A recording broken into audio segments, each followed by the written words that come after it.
Assalamualaikum warahmatullahi wabarakatuh. Perkenalkan, nama saya Cindy Ayu Lestari dari kelas IKMB. Saya akan menjelaskan tentang hepatitis, terutama hepatitis B yang dapat menyebabkan penyakit kronis pada jutaan orang. Sebelumnya, definisi hepatitis B adalah peradangan organ hati yang disebabkan oleh virus hepatitis B. Virus ini dapat menular melalui hubungan seksual atau berbagi jarum suntik. Menurut World Health Organization atau WHO, terdapat lebih dari 2 miliar orang di dunia yang telah terinfeksi hepatitis B. Dalam banyak kasus, infeksi hepatitis B juga dapat menetap dalam tubuh hingga menjadi kronis dan menjadi penyebab utama kanker hati. Indonesia merupakan negara dengan pengidap hepatitis B nomor 2 terbesar di antara negara-negara anggota WHO SEER atau Southeast Asian Region. Apa aja sih gejala hepatitis B? Hepatitis B seringkali tidak menimbulkan gejala, sehingga penderitanya tidak menyadari bahwa dia telah terinfeksi. Meski demikian, gejala tetap dapat muncul setelah 1-5 bulan sejak pertama kali terpapar virus. Gejala yang dapat muncul adalah ruam, nyeri sendi, lemas, sakit kepala, penyakit kuning, feses berwarna pucat, warna urin gelap, gatal-gatal pada kulit, hilang nafsu makan, mual, muntah, demam, nyeri perut, dan pembuluh darah terlihat seperti laba-laba pada kulit atau yang disebut dengan spider angioma. Selanjutnya, penyebab hepatitis B. Hepatitis B tidak akan menular bila hanya berbagi alat makan atau berpelukan dengan penderitanya. Penularan virus ini terjadi melalui hubungan seksual tanpa alat kontrasepsi dan berbagi jarum suntik dengan penderita hepatitis B.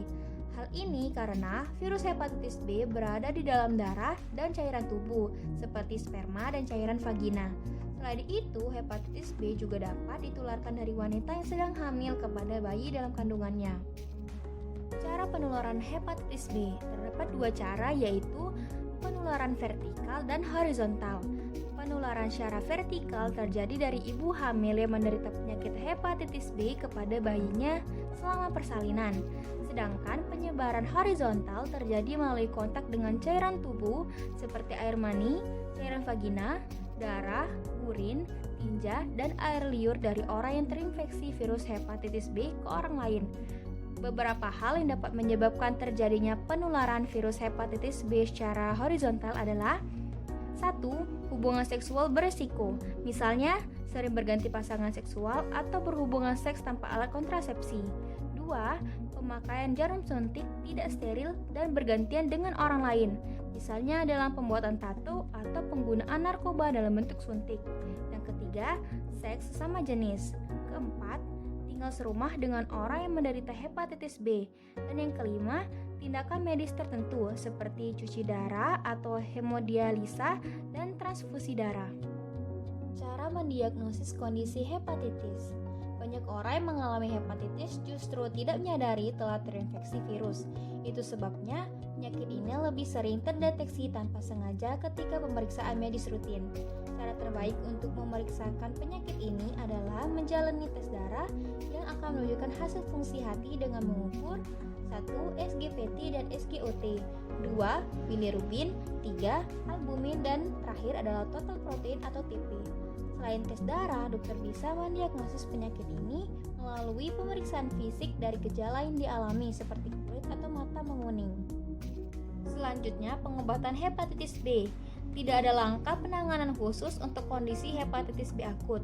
Infeksi akan sembuh sendiri tanpa memerlukan pengobatan khusus. Penanganan hanya bertujuan untuk meredakan gejala yang muncul. Akan tetapi, sebagian infeksi hepatitis B akut akan menjadi kronis. Salah satu langkah pengobatan untuk penderita hepatitis B kronis adalah dengan mengonsumsi obat antivirus. Pemberian obat antivirus bertujuan untuk mencegah perkembangan virus, bukan untuk menghilangkan virus dari tubuh penderitanya secara tuntas. Pengobatan hepatitis B kronis membutuhkan kontrol secara berkala ke dokter untuk melihat perkembangan penyakit dan mengevaluasi pengobatan.